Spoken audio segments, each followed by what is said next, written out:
Unit 2, Contributors' Identity, Being and Becoming. We have already discussed in our first unit who is a contributor. Now in second unit we are going to discuss about contributors' identity. First, we start from the question, who am I? The contributors and the non-contributors define themselves differently for the same question. Non-contributors usually define themselves in the terms of what they have acquired in life. non-contributor છે સામાન્ય રીતે પોતાની જાતને એવી રીતે વર્ણવતા હોય છે કે પોતે લાઈફની અંદર શું પ્રાપ્ત કરેલું છે એને આધારે. For example, qualifications, position, years of experience etcetera.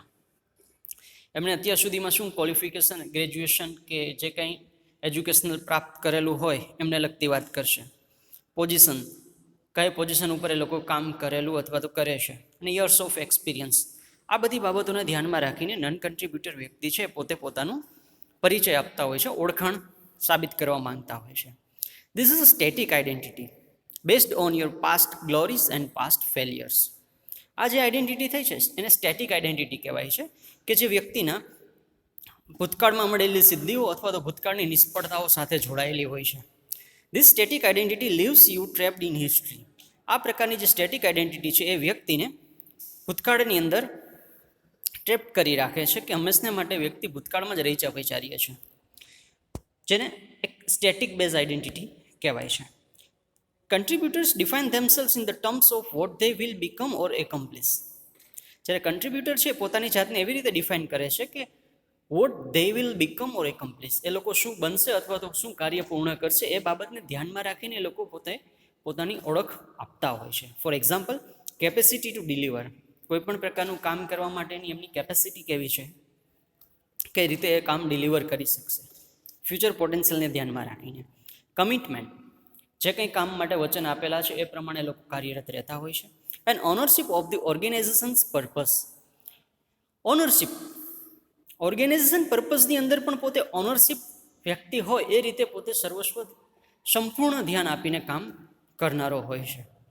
This is a dynamic identity based on your being and becoming. આ જે આઈડેન્ટિટી થઈ એને ડાયનેમિક આઈડેન્ટિટી કહેવાય છે, કે જે સતત ને સતત ગતિશીલ હોય છે. એ વ્યક્તિના બીઇંગ અને બીકમિંગ, ટૂંકમાં વર્તમાન અને ભવિષ્યને ધ્યાનમાં રાખીને એ વ્યક્તિ પોતે પોતાનો પરિચય આપતો હોય છે. Such an identity lets you choose to live a better future.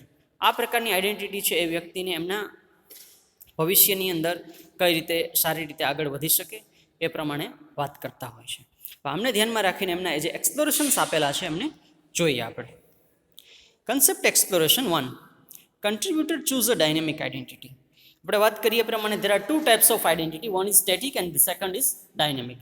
Static identity છે નોન કન્ટ્રીબ્યુટર પસંદ કરે છે, જ્યારે ડાયનેમિક આઈડેન્ટિટી છે એ કન્ટ્રીબ્યુટર વ્યક્તિ દ્વારા પસંદ કરવામાં આવે છે. અને પેલી જે સ્ટેટિક છે નોન કન્ટ્રીબ્યુટર વ્યક્તિ પસંદ કરે છે. એન એન્વાયરમેન્ટલ એન્જિનિયર હુ ફીલ્સ. એક સ્ટેટિક આઈડેન્ટિટી ધરાવનાર વ્યક્તિ છે કે જે એક એન્વાયરમેન્ટલ એન્જિનિયર છે એ શું ફીલ કરે છે? I am a gold medalist in environmental engineering, કે હું એન્વાયરમેન્ટલ એન્જિનિયરિંગની અંદર ગોલ્ડ મેડાલિસ્ટ છું. એમની આઈડેન્ટિટી સ્ટેટિક છે, એ આઉટર વ્યૂને ધ્યાનમાં રાખશે. એમને ગોલ્ડ મેડલ મળી ગયું, ભૂતકાળ થઈ જાય છે. હવે ડાયનેમિક આઈડેન્ટિટી ધરાવનાર વ્યક્તિ છે એ પણ એન્વાયરમેન્ટલ એન્જિનિયર છે, એ શું ફીલ કરે છે? I seek to find solutions to environmental challenges. કે એન્વાયરમેન્ટલ ચેલેન્જીસની જે કંઈ બાબતો છે, પર્યાવરણની અંદર જે કંઈ પડકારો રહેલા છે એમને લગતા જે કંઈ સોલ્યુશન શોધવા માટે હું સતત પ્રયત્ન કરીશ, એમના હલ શોધીશું.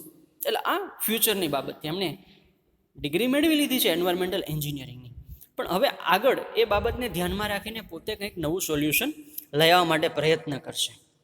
એમની ઇન્સાઇટ શું કહે છે?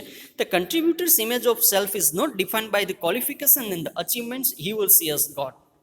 કન્ટ્રીબ્યુટરની જે ઇમેજ છે સેલ્ફની, વ્યક્તિની પોતાની, એ વ્યક્તિએ પોતે પ્રાપ્ત કરેલી ક્વોલિફિકેશન્સ કે અચીવમેન્ટ્સ દ્વારા વર્ણવવાના હોતા નથી હોતા. Rather he or she thinks of the oneself as someone who has the capability to make a positive difference in the world. પણ એને બદલે એ અચીવમેન્ટ્સ કે ક્વોલિફિકેશનને ધ્યાનમાં રાખ્યા વગર એ જે પ્રાપ્ત કરેલું છે એમને ક્વોલિફિકેશન્સ કે અચીવમેન્ટ્સ, એમના આધારે એ પોતે પોતાના કાર્ય દ્વારા વિશ્વ લેવલે શું કંઈક હકારાત્મક પરિવર્તન લઈ આવી શકે છે એ એમના માટે બહુ મહત્ત્વની બાબત હોય છે.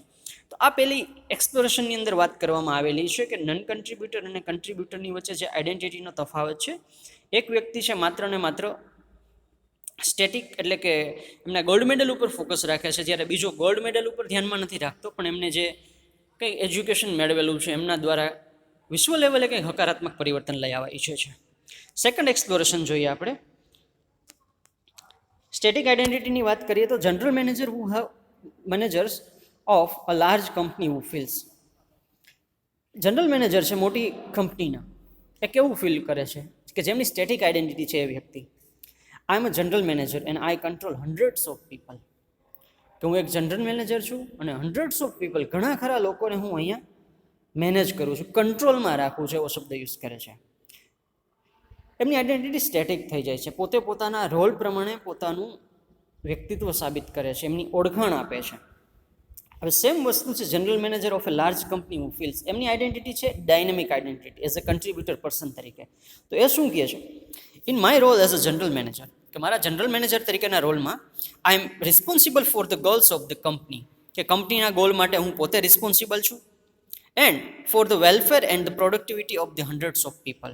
અને ઘણા ખરા લોકોના વેલફેર, એમનું ભલું થાય, એમનું કલ્યાણ થાય, એમની પ્રોડક્ટિવિટી જળવાઈ રહે, યોગ્ય રીતે કામ કરતા રહે, એ બાબતનું ધ્યાન રાખવું એ પણ મારી એક ફરજ છે, એક મારી જવાબદારી છે.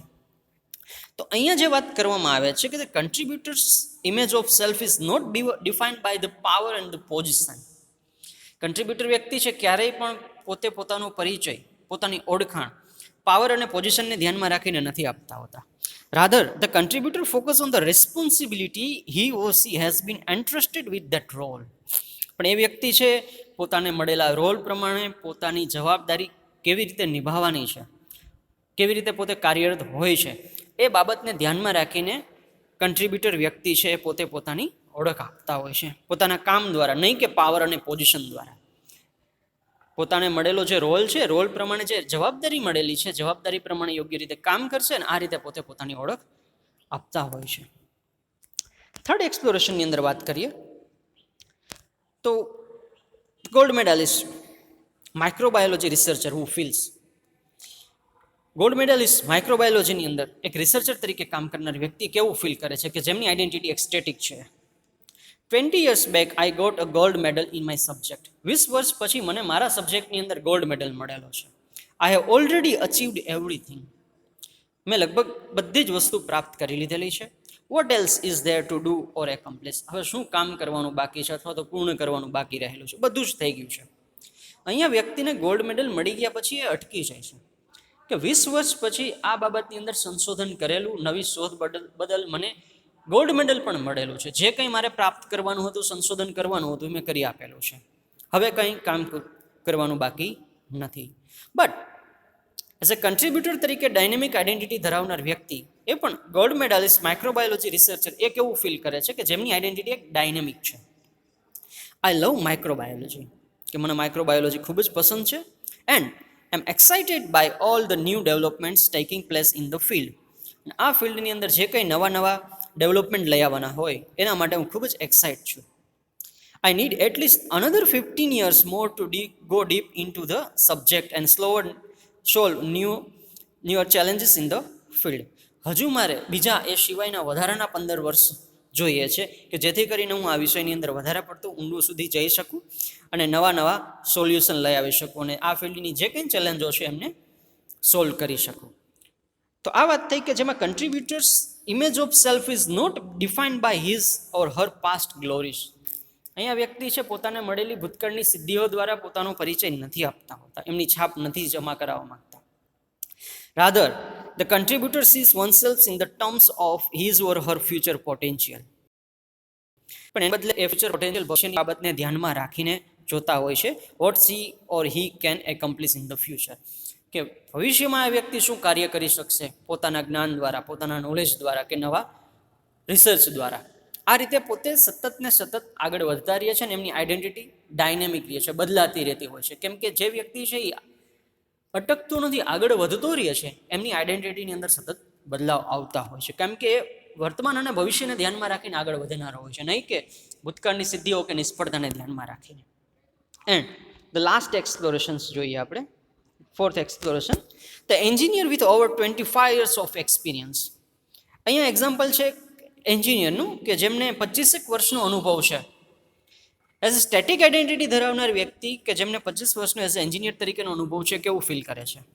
I have so many years of experience, કે મને ઘણા ખરા વર્ષનો અનુભવ છે. So I know everything on the subject. તો મને કે આ વિષયની અંદર બહુ બધું આવડે છે, ઘણું ખરું આવડે છે, બધું જ જાણું છું. What can a younger person teach me? અત્યારનો યુવાન વ્યક્તિ મને શું શીખવી શકવાનો છે? કેમ કે મને કે એના મત પ્રમાણે એવું છે કે 25 વર્ષનો અનુભવ છે, આ વિષયની અંદર લગભગ વસ્તુ જે કંઈ જાણવા જગી હતી એ બધું હું જાણું છું. અત્યારના યુવાન વ્યક્તિ મને કંઈ શીખવી શકવાના નથી. એક સ્ટેટિક વાત થઈ ગઈ એમની આઈડેન્ટિટીમાં. હવે સેમ ડાયનેમિક આઈડેન્ટિટી ધરાવનાર વ્યક્તિ છે કે જે 25 વર્ષનો અનુભવ ધરાવે છે એઝ અ એન્જિનિયર તરીકે, એ શું ફીલ કરે છે?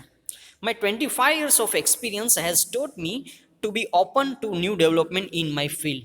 કે મારા 25 વર્ષના અનુભવે મને શીખવેલું છે કે મારા ફિલ્ડના નવા નવા ડેવલપમેન્ટ માટે હંમેશા માટે ખુલ્લું રહેવાનું, શીખતું રહેવાનું, જે જગ્યાએથી શીખવા મળે ત્યાંથી. આઈ have so much to learn. મારે હજુ ઘણું ખરું શીખવાનું છે, specially from my younger colleagues in my field. ખાસ તો મારા ફિલ્ડના છે, મારા યંગર કલીગ્સ આવવાના છે, એમની પાસેથી મારે ઘણું ખરું નવું નવું હજુ શીખવાનું બાકી છે. આ પ્રકારની વ્યક્તિ હોય છે, ઓપન હોય છે. ગમે એ વ્યક્તિ પાસેથી, નાની મોટી દરેક વ્યક્તિ પાસેથી શીખવાને માટે સદાય તત્પર હોય છે. જ્યારે ડાયનેમિક આઇડેન્ટિટી ધરાવનાર વ્યક્તિનું એવું હોય છે કે ભાઈ અત્યારના યુવાન વ્યક્તિ મને શું શીખવાના છે, મને આટલું બધું તો આવડે છે. The contributors image of self is not build on the pride of knowledge gain. કે કન્ટ્રીબ્યુટરની જે ઇમેજ છે વ્યક્તિની, એ વ્યક્તિએ જે જ્ઞાન પ્રાપ્ત કરેલું છે એના ઉપર નથી બંધાતી હોતી. છબી એના દ્વારા ન દર્શાવી શકાય. Rather he or she sees oneself as a learner, where he or she is always willing to learn and grow. કે જ્યાં વ્યક્તિ છે એ હંમેશને માટે વિલિંગલી ઈચ્છા એવી ધરાવતા હોય છે કે પોતે શીખતા રહીએ અને સતત ને સતત આગળ વધતા રહીએ.